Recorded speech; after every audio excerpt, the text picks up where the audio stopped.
Hello, in this video I'm gonna show you how you can pair your Tozo T12 with any Android phone or tablet.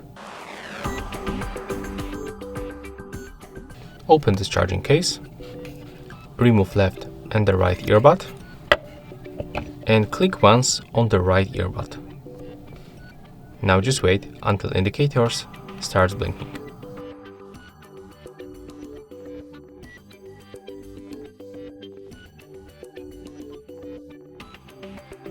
There we go. They have to start blinking like that on the blue and the red. Next, go to the Bluetooth on your Android device. Select to pair new device and select Tozo T12 from the list.